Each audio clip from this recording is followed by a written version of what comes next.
नमस्कार साथियों, मैं आचार्य रामजस सेन। स्वागत है आपका हमारे YouTube चैनल आचार्य रामजस सेन में। साथियों, रीट के लिए हम और रीट से संबंधित इसके समकक्ष जितनी भी परीक्षाएं होती है साथियों, उसके लिए संस्कृत व्याकरण के लिए हम प्रश्नोत्तरी के वीडियो क्रम से जारी कर रहे हैं साथियों। इसके अंतर्गत अब हम समास प्रकरण तक आ चुके हैं साथियों, और पिछली कक्षा के अंतर्गत पिछले वीडियो में हमने समास प्रकरण का भाग 1 देख लिया था साथियों। इस भाग 2 में आप सभी का पुनः हार्दिक स्वागत है साथियों। आज के वीडियो के अंतर्गत हमारी जो प्रश्नोत्तरी होगी साथियों, वो नए तत्पुरुष समास, प्रादि तत्पुरुष समास, गति तत्पुरुष समास और कर्मधारय समास, द्विगु समास, द्वंद्व समास और बहुब्रीहि समास, इन सभी की प्रश्नोत्तरी होगी साथियों। मैं अपने प्रश्नोत्तरी की शुरुआत करूं उससे पहले आपसे आग्रह करता हूं कि अगर आप हमारे चैनल पर नए आए हैं तो नीचे दिए गए लाल बटन को दबा करके आप हमारे चैनल को सब्सक्राइब करें, और उसी के पास में एक बेल आइकन है साथियों, इसी प्रकार का एक घंटी का बटन है, उस घंटी के बटन को भी जरूर दबाएं साथियों, ताकि आने वाले नोटिफिकेशन की जानकारी, अर्थात जैसे मैं वीडियो डालूं आपके मोबाइल में एक नोटिफिकेशन आता है साथियों, और तुरंत आपको उस वीडियो की जानकारी प्राप्त हो सके साथियों। तो मैं अपने वीडियो की शुरुआत करता हूं साथियों। आइए हम चलते हैं अपने विषय वस्तु की ओर साथियों। जो हमने जो कल पिछले वीडियो देखा था, उस पिछले वीडियो के अंतर्गत 30 प्रश्न हमने देख लिए थे साथियों समास प्रकरण के। आज हम 31वें प्रश्न से फिर शुरुआत करेंगे साथियों। प्रश्न 31 है, कुपुरुषः पदे समासः अस्ति। कुपुरुषे पदे समासः अस्ति। साथियों, जैसा कि मैंने है अपने फेसबुक या अपने यूट्यूब में पोस्ट करके आपको बता दिया था कि आज कौन कौन से प्रश्नोत्तरी किस किस टॉपिक की होने वाली है साथियों, तो आपने वीडियो भी देख लिए होंगे साथियों, और नहीं देखे होंगे तो भी फिर एक बार इसको देख लीजिए साथियों, ताकि आपको ध्यान में आ जाए। और उन वीडियो को भी आप बाद में देख सकते हैं। नीचे डिस्क्रिप्शन में मैंने प्लेलिस्ट का लिंक दे रखा है, उस लिंक पे जाकर के आप सारे वीडियो देख सकते हैं साथियों रीड के लिए। साथियों, प्रश्न 31 है, कुपुरुषः पदे समासः अस्ति। तो यहाँ ये प्रश्न क्या कह रहा है जो आपको ध्यान में है साथियों, तो यहाँ प्रश्न का विकल्प है साथियों, अ अव्ययी भाव है, ब द्वंद्व है, स गति तत्पुरुष है और द बहुव्रीहि। तो साथियों यहाँ बताइए यहाँ कौन सा विकल्प सही होगा साथियों। तो अब मैं आपके लिए यहाँ उत्तर बता रहा हूँ साथियों। तो यहाँ आपके लिए जो उत्तर होगा वो होगा साथियों स, अर्थात यहाँ जो समास होगा वो तत्पुरुष होगा या गति तत्पुरुष होगा साथियों। ये परीक्षा में प्रश्न आ चुका है साथियों। तो कुपुरुष में गति तत्पुरुष समास है साथियों। अगर यहाँ गति तत्पुरुष भी नहीं आता, केवल तत्पुरुष आता, फिर भी यहाँ अपने को इसी को सही करना है साथियों। इसके पश्चात प्रश्न 32 आता है साथियों, नए समास का है। नए समास का है, तो यहाँ विकल्प में आपको बताना नए समास का है। विकल्प है अनस्व है, ब कुपुत्र है, स कुपुरुष है, द प्राचार्य है। तो साथियों यहाँ बताइए कौन सा समास है, नए समास का उदाहरण कौन सा है साथियों। तो आप सोच लीजिए अपना उत्तर, अब मैं बताता हूँ साथियों। यहाँ जो उत्तर होगा साथियों इसका वो होगा ए, अर्थात अनश्व। न अश्व है इति अनश्व है। तो साथियों जहाँ भी न आता है पहले वो उसे नए तत्पुरुष समास कहते हैं साथियों, या नए समास कहते हैं। अनश्व, न अश्व इति अनश्व, अब्राह्मण है, न ब्राह्मण इति अब्राह्मण है। इस प्रकार साथियों ये नए तत्पुरुष समास का उदाहरण है, जैसा कि आपने वीडियो में देखा होगा। साथियों हमारा जो अगला है 33वां प्रश्न, वो 33वां प्रश्न ये है कि नए तत्पुरुष समासस्य उदाहरणम किम। नए तत्पुरुष समासस्य उदाहरणम किम।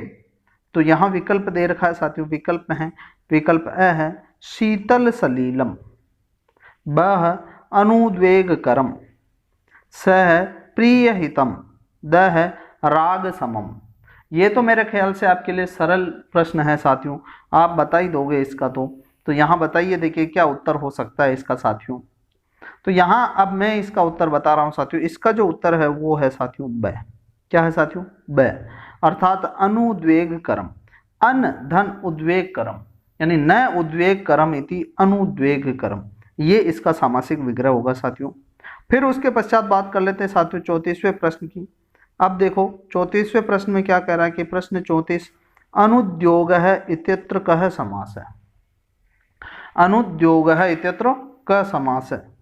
विकल्प अ है बहुव्रीहि, ब उपपद समास, स नए तत्पुरुष समास, द कर्मधारयः। तो यहाँ बताइए देखिए क्या है साथियों। तो अब मैं यहाँ उत्तर बता रहा हूँ साथियों, आप सोच लीजिए। यहाँ जो 34वें प्रश्न का उत्तर है वो साथियों है स। क्या है साथियों? स। अर्थात यहाँ भी नए तत्पुरुष समास है। नए तत्पुरुष समास में क्या होता है साथियों?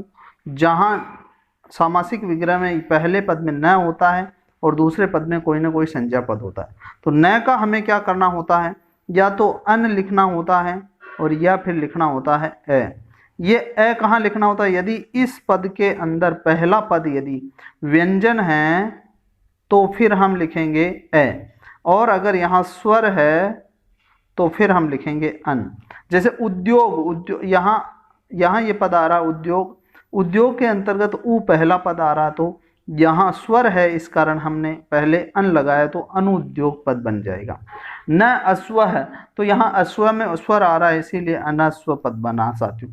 न ब्राह्मण है तो ब्राह्मण के अंतर्गत पहला वर्ण साथियों व्यंजन आ रहा है इसीलिए अ आएगा, वहाँ अ ब्राह्मण है। इस प्रकार नए तत्पुरुष समास के उदाहरण होते हैं, हालांकि आपने वीडियो में देख लिया होगा साथियों। फिर आगे देखो प्रश्न 35। प्रश्न 35 क्या है कि पुरुषर्षभः पदे समासस्य शुद्धम विकल्पम चिनुत। पुरुषर्षभः पदे समासस्य शुद्ध विकल्पम चिनुत। तो यहाँ शुद्ध विकल्प आपको चुनना है कि इसमें कौन सा समास है साथियों। विकल्प अ है उपमानोत्तर पद कर्मधारय समास है। विकल्प ब है अवधारणा पूर्व पद कर्मधारय समास है। विकल्प स है उपमानो उपमेय कर्मधारय समास है। विकल्प द विशेषण विशेष्य कर्मधारय समास। तो साथियों यहाँ बताइए कौन सा सही उत्तर होगा साथियों, बताइए। देखिए इसमें थोड़ा आपको वक्त लग सकता है, एक बार सही तरीके से देखिए साथियों। इसमें साथियों अब मैं आपको इसका उत्तर बताता हूं। यहां जो आपका उत्तर होगा साथियों वो होगा ए। क्या होगा? ए। उपमानो उत्तर पद कर्मधारय समास। अर्थात कर्मधारय समास के अंतर्गत ये दो प्रकार होते हैं साथियों। एक उपमानोत्तर पद, उपमान उपमेय कर्मधारय होता है। उपमान उपमेय कर्मधारय के दो भेद होते हैं साथियों, उपमानो उत्तर पद कर्मधारय और उपमानो पूर्व पद कर्मधारय। तो यहाँ जो पुरुष धन ऋषभ आ रहा साथियों, जो ऋषभ जो उपमान आ रहा है ये उपमान उत्तर पद में आने के कारण से यहाँ ये अविकल्प सही होगा साथियों। फिर उसके पश्चात देख लेते हैं साथियों प्रश्न 36 है। 36वां प्रश्न कह रहा है कि नीलोत्पलम अस्मिन् पदे समासो अस्ति। नीलोत्पलम अस्मिन् पदे समासो अस्ति। विकल्प अव्ययी भाव, ब द्विगु, स द्वंद्वः, द कर्मधारय। तो यहाँ आप ये तो कई परीक्षाओं में आता है साथियों, ये जो उदाहरण है ये उदाहरण लगभग हर परीक्षाओं में आता है साथियों। चाहे आप थर्ड ग्रेड से लेकर फर्स्ट ग्रेड चले जाओ, केंद्र से लेकर के राज्यों की किसी भी एग्जाम में चले जाओ, ये प्रश्न अधिकतर परीक्षाओं में पूछा जाता है साथियों। तो एक बार बताइए देखिए इसमें कौन सा समास है। यहाँ जो आपका विकल्प सही होगा वो होगा साथियों द। अर्थात यहाँ जो समास होगा वो होगा कर्मधारय साथियों। नीलम च तत् उत्पलम, अर्थात नीला है जो उत्पल। उसके पश्चात बात करते हैं 37वें प्रश्न की। 37वां प्रश्न क्या कर रहा साथियों, पीताम्बरम पदे समासः अस्ति। पीताम्बरम पदे समासः अस्ति। विकल्प अ है कर्मधारय, विकल्प ब तत्पुरुष है, विकल्प स द्वंद्व है, विकल्प द बहुव्रीहि। साथियों इस शब्द को भी आपको ध्यान से देखना, ज्यादातर कंफ्यूज होते हैं इस शब्द के अंतर्गत। यहाँ शब्द दे रखा है पीताम्बरम और आगे एक और प्रश्न आएगा साथियों, और उस प्रश्न में समास अलग होगा, यहाँ समास अलग है साथियों। तो यहाँ अभी देख लीजिए इसका उत्तर क्या होने वाला है साथियों। देखो आप देखिए, आप सोचो। तो यहाँ जो उत्तर होगा साथियों वो मैं बता देता हूँ अब। वहाँ उत्तर होगा साथियों ए। क्या होगा? ए। अर्थात यहाँ कर्मधारय समास सही होगा साथियों। इस शब्द को वापस देखना आप, चूंकि आगे एक और प्रश्न ऐसा का ऐसा ही आ रखा होगा साथियों। तो यहाँ इसको आराम से देख ले में आप, फिर अगले प्रश्न का निदान करें साथियों। फिर आगे प्रश्न आ रहा है साथियों अगला हमारा, वो है प्रश्न 38। घनश्यामः पदे कः समासः अस्ति। घनश्यामः पदे कः समासः अस्ति। तो यहाँ विकल्प है अ कर्मधारय, ब अव्ययी भावः, स द्विगु, द द्वंद्वः। तो यहाँ कौन सा समास है साथियों एक बार बता दीजिए। देखें सोचिए आप कौन सा आपका उत्तर है। अब मैं बता देता हूँ साथियों इसका उत्तर। इसका जो उत्तर होगा वो साथियों होगा ए। क्या होगा? ए, अर्थात यहाँ कौन सा समास है? कर्मधारय समास। उपमान उपमेय कर्मधारय समास है साथियों। गण इव श्याम है, यानी उपमान पूर्व पद कर्मधारय है साथियों। चूंकि यहाँ जो उपमान आ रहा साथियों वो पूर्व पद में आ रहा साथियों। अब आगे बात करते हैं साथियों, 39वां प्रश्न है, ये है 39वां। शुष्क पत्रम पदे समास अस्ति। शुष्क पत्रम पदे समास अस्ति। ए तत्पुरुष है, ब द्वंद्व है, स कर्मधारय, द बहुव्रीहि। तो यहां बताइए साथियों क्या सही होगा साथियों? यहां जो सही उत्तर होगा वो होगा साथियों स, अर्थात कर्मधारय यहां सही उत्तर होगा साथियों। तो शुष्कम च तत्पत्रम इसका विग्रह होगा। फिर उसके पश्चात हम अगला प्रश्न देखते हैं साथियों, प्रश्न 40वां प्रश्न है साथियों। पंचवटी अस्मिन् पदे समासः अस्ति। पंचवटी अस्मिन् पदे समासः अस्ति। तो जैसा कि तो आपको ध्यान में है साथियों कि ये प्रश्न सारे पिछली परीक्षाओं में आए हुए हैं, तो आपको कोई दिक्कत नहीं होनी चाहिए। ऐसे के ऐसे आपके रीट के स्टैंडर्ड के प्रश्न आएंगे साथियों। तो यहाँ विकल्प है साथियों अव्ययी भाव है, ब द्विगु, स द्वंद्व है, द बहुव्रीहि। तो यहाँ साथियों आप बताइए, देखिए कौन सा सही होगा साथियों। तो अब मैं बता देता हूँ इसका उत्तर साथियों, आपने सोच लिया होगा इसका उत्तर। तो यहाँ अब इसका उत्तर होगा साथियों पंचवटी है, पंचानाम वटानाम समाहार है। तो यहाँ साथियों इसका विग्रह होगा और उत्तर होगा ब द्विगु समास होगा साथियों। उस त्रुटि को सुधार कर लेवे साथियों, क्योंकि जल्दबाजी के कारण ये थोड़ा हो गया था। तो यहाँ द्विगु समास होगा साथियों, पंचानाम वटानाम समाहार है पंचवटी, तो यहाँ द्विगु समास होगा। अब बात कर लेते हैं साथियों हमारा जो 41वां प्रश्न है। 41वां प्रश्न क्या कह रहा है कि त्रिभुवनम इत्यत्र कः समास है। त्रिभुवनम इत्यत्र कः समास है। तो त्रिभुवन में पद में कौन सा समास है? विकल्प है तत्पुरुष, विकल्प द्विगु, विकल्प से द्वंद्व, विकल्प द बहुव्रीहि। तो यहाँ बताइए साथियों कौन सा सही होगा? त्रिभुवनम यहाँ द्विगु समास है साथियों, अर्थात यहाँ ब उत्तर सही होगा साथियों। त्रयानाम भुवना नाम समाहार है। द्विगु समास में क्या होता है? जब संख्यावाची पद पहले आता है साथियों, और समाहार अर्थ में जुड़ने के कारण यहाँ जो सामासिक पद होता है वो नपुंसक लिंग में बनता है साथियों। आगे देखिए साथियों प्रश्न 42। पंचपात्रम इत्यत्र कः समास है। पंचपात्रम पद में कौन सा समास है साथियों? विकल्प है द्विगु, विकल्प है द्वंद्व है, विकल्प से तत्पुरुष है, विकल्प द कर्मधार है। यहाँ बताइए साथियों क्या सही होगा साथियों? तो पंचपात्रम में यहाँ जो आपका उत्तर होगा, अब मैं बता रहा हूँ साथियों, आपने सोच लिया होगा, ये है साथियों ए इसका उत्तर है, अर्थात यहाँ द्विगु समास होगा। जैसा कि मैं पूर्व में भी बता चुका हूँ, संख्यावाची पद पूर्व पद में आ जाए तो वहाँ द्विगु समास होता है साथियों। लेकिन आपको ध्यान में रखना है कि यदि यहाँ इधर संख्यावाची पद आ जाए पहले पद में और उत्तर पद में यदि कोई नदी सूचक पद आ जाए तो फिर साथियों वहाँ द्विगु समास नहीं होकर साथियों अव्ययी भाव समास होगा साथियों। ये आपको ध्यान में रखना है, जैसा कि हमने अव्ययी भाव समास के अंतर्गत पढ़ा है। पंचगंगम द्वियमुनम ये उदाहरण हमने पढ़े हैं साथियों, हालांकि आपने वीडियो देखा होगा साथियों, आपको समझ में आ गया होगा। उसके पश्चात बात करते हैं साथियों प्रश्न 43।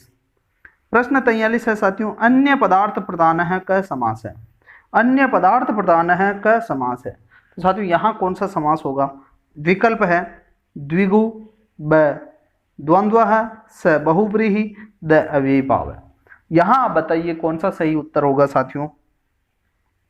तो यहाँ अब मैं बता रहा हूँ अपना उत्तर, हालांकि ये तो बहुत सरल प्रश्न है साथियों, इसका तो आपको आ ही रहा होगा। इसका विकल्प होगा साथियों सही, वो होगा स। क्या होगा साथियों? स, अर्थात यहाँ समास होगा साथियों बहुव्रीहि समास होगा साथियों। और यहाँ जैसे अन्य पदार्थ जिस समास में प्रधान रहते हैं वो बहुव्रीहि होता है साथियों। इसके पश्चात देखिए साथियों प्रश्न 44। 44वां प्रश्न है साथियों चंद्रशेखर पदे कः समास है। चंद्रशेखर पदे कः समास है। यहाँ कौन सा समास है साथियों? एक बार आपको इसका बताना है साथियों। तो इसका देखिए चंद्रशेखर पदे कः समास है। ए समानाधिकरण बहुव्रीहि, ब व्यधिकरण बहुव्रीहि, श तत्पुरुष है, द द्वंद्व है। तो यहाँ बताइए चंद्र शेखरे यस्य सह।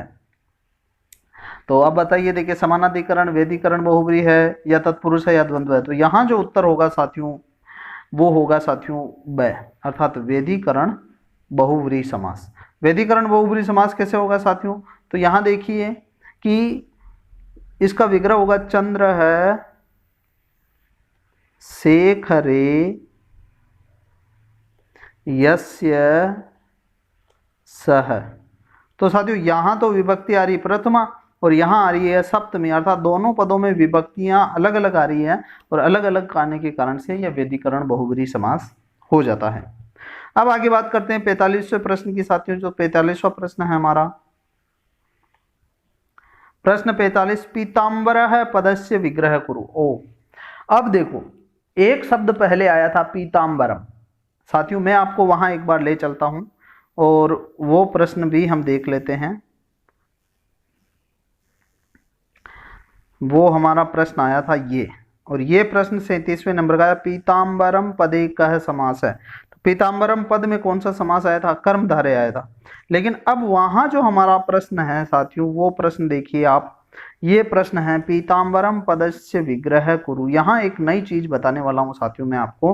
पीताम्बरः पदस्य विग्रह कुरु, तो सबसे पहले तो आप इसका उत्तर बता दीजिए, फिर मैं आपको उसकी व्याख्या बताऊंगा। साथियों यहाँ विकल्प है पीतम च तत् अम्बरम, ब है पीतम अम्बरम यस्य स पीतम अम्बरम येन सह, द पीतम अम्बरम यस्मिन स। तो यहाँ कौन सा सही उत्तर होगा साथियों, ये आप बताइए पहले तो साथियों मैं अपना उत्तर बता रहा हूँ, आपने उत्तर सोच लिया होगा। अगर नहीं सोचा तो वीडियो को पॉज करिए और फिर सोचिए और फिर उत्तर देखिए साथियों। तो यहाँ साथियों जो उत्तर होगा वो होगा साथियों ए, नहीं गलत है। यहाँ जो उत्तर होगा साथियों वो होगा ब उत्तर होगा साथियों। क्या होगा साथियों? ब। पीतम अंबरम यस्य से, पीला है अंबर जिसका वह, अर्थात यहाँ जो समास हो रहा है साथियों, ये वो समास हो रहा है साथियों कर्मधारय समास हो रहा है। कौन सा हो रहा है साथियों? कर्मधारय समास हो रहा है। एक मिनट, यहाँ जो समास हो रहा है वो कर्मधारय नहीं होके, थोड़ी यहाँ त्रुटि हो गई साथियों। यहाँ जो हो रहा है वो बहुव्रीहि हो रहा है साथियों। कौन सा हो रहा है साथियों? बहुव्रीहि। और वहां हो रहा था साथियों उस प्रश्न के अंतर्गत, उस प्रश्न में साथियों कर्मधारय हो रहा था। कौन सा हो रहा था साथियों? कर्मधारय हो रहा था।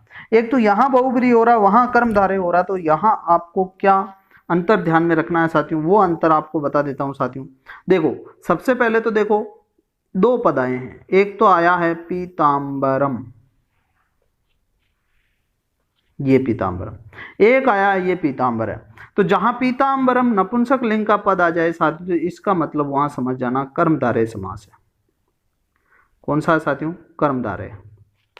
और जहां पीताम्बर ये पुल्लिंग का पद आ जाता है, इसका मतलब समझ जाना वहां बहुव्रीहि समास है। तो यहाँ साथियों ये विसर्ग आया है, ये पुल्लिंग का पद है, इसीलिए यहाँ बहुव्रीहि समास होगा और इसका विग्रह होगा पीतम अंबरम यस्य सह। अब उसके पश्चात बात कर लेते हैं साथियों प्रश्न 46वां प्रश्न क्या कर रहा है कि कस्मिन् समासे उभय पदार्थ प्रधान अस्ति, कस्मिन् समासे उभय पदार्थ प्रधान अस्ति। तो यहाँ प्रश्न आपको समझ में आ गया होगा साथियों। विकल्प अ है कर्मधारयः, ब द्विगौ, स द्वंद्वे, द तत्पुरुषे। तो यहाँ बताइए उभय पदार्थ प्रधान है। तो आपने उत्तर सोच लिया होगा साथियों। अब मैं आपको उत्तर बता देता हूँ, इसका उत्तर होगा साथियों स, अर्थात जिस पद में उभय पद का अर्थ प्रधान रहता हो, दोनों पदों के अर्थ प्रधान रहते हो, वो द्वंद्व कहलाता है साथियों। इसका उत्तर होगा स। फिर अगला प्रश्न है 47वां साथियों। वो 47वां प्रश्न क्या कह रहा है कि चटकौ पदे कह समास है, चटकौ पदे कह समास है। अब बताइए साथियों, यहाँ विकल्प अ है द्विगु, ब द्वंद्वः, स कर्मधारयः, द तत्पुरुष है। तो कौन सा उत्तर सही होगा साथियों, यहाँ आप सोचिए। तो अब मैं इसका उत्तर बता देता हूँ साथियों। इसका जो उत्तर होगा वो होगा साथियों ब, अर्थात यहाँ समास होगा साथियों द्वंद्व है। चटकौ जो एक शेष द्वंद्व समास होता है उसका उदाहरण है साथियों चटकः, च, चटका, चटका, च, चटकः च, चटका च। तो यहाँ साथियों एक पद यहाँ पुल्लिंग का शेष रहता है, और पुल्लिंग का शेष रहने पर ये संख्या कितनी है? दो की संख्या, तो यहाँ द्विवचन आ जाता है और चटकौ पद बनता है साथियों, और यहाँ द्वंद्व समास होता है। फिर उसके पश्चात बात कर लेते हैं प्रश्न 48। वो है साथियों पाणिपादम पदस्य समास विग्रह कुरु। पाणिपादम समास पदस्य समास विग्रह कुरु। यहाँ आपको इस पाणिपादम जो पद है उसका समास विग्रह करना साथियों, सही कौन सा होगा वो आपको बताना है। विकल्प है पाणि च पादौ च, ध्यान से समझना साथियों। और विकल्प है पाणिः च पादम च, विकल्प से है पाणिना च पादेन च, विकल्प है पाणिम च पादौ च। तो यहाँ कौन सा सही होगा साथियों, तो बताइए। देखिए आप, अब मैं उत्तर बता देता हूं साथियों। इसका उत्तर होगा साथियों ए, अर्थात पाणि च पादौ च। साथियों यहाँ समाहार द्वंद्व है, समाहार द्वंद्व होने के कारण से यहाँ ये नपुंसक लिंग का पद बन रहा है पाणि पादम। और पाणि यानी दो हाथ और दो पैरों का जो समूह होता है उसे पाणि च पादौ च तेसाम समाहार है, ऐसा विग्रह होता है। और पाणि च पादौ च ऐसा भी होता है साथियों। अब बात कर लेते हैं साथियों, विकल्प हमारा प्रश्न है 49, गुरु वृद्ध आचार्यान पदे कह समास है। यहाँ कौन सा समास है साथियों, इस पद में कौन सा समास है, तो आप बताइए साथियों कौन सा है। विकल्प है अव्ययभाव, विकल्प है द्वंद्व, स तत्पुरुष, द बहुब्री। सोचिए साथियों यहाँ कौन सा समास हो सकता है। तो यहाँ जो आपका उत्तर होगा साथियों वो होगा ब। क्या होगा साथियों, ब उत्तर होगा साथियों। अब ब उत्तर के अंतर्गत यहाँ देखिए द्वंद्व समास होगा साथियों। द्वंद्व समास क्यों होगा साथियों, यहाँ तीन पद आ रहे हैं साथियों। तीन पद कौन कौन से आ रहे हैं, गुरु च वृद्धः च, फिर आ रहा तीसरा पद आचार्यः च। अब साथियों कितने व्यक्ति हो गए, 1 2 3, अर्थात बहुवचन में आएंगे। तो साथियों गुरु च वृद्ध च, यहाँ इनका लोप हो जाएगा, यहाँ लोप करके फिर गुरु वृद्धाचार्य हो जाएगा। और यहाँ द्वितीय का बहुवचन कर रखा साथियों, तो ये बहुवचन में आएंगे, यहाँ द्वंद्व समास हो जाएगा साथियों। यहाँ इतरेतर द्वंद्व समास का उदाहरण है साथियों। अब बात करते हैं साथियों प्रश्न 51। प्रश्न 51 में क्या माता पितरौ इत्यत्र कह समास है। माता पितरौ इत्यत्र कह समास है। माता पितरौ यहाँ कौन सा समास है साथियों, बताइए साथियों। विकल्प है कर्मधारय, अव्ययभाव है, स तत्पुरुष है, द द्वंद्व है। बताइए साथियों कौन सा समास है साथियों। यहाँ अब मैं आपका उत्तर बता रहा हूँ साथियों। तो यहाँ उत्तर देखिए साथियों, यहाँ जो आपका उत्तर होगा वो होगा द, अर्थात यहाँ कौन सा समास होगा, द्वंद्व समास होगा साथियों। यहाँ जो इसका विग्रह होगा वो होगा साथियों माता च पिता च, माता च पिता च।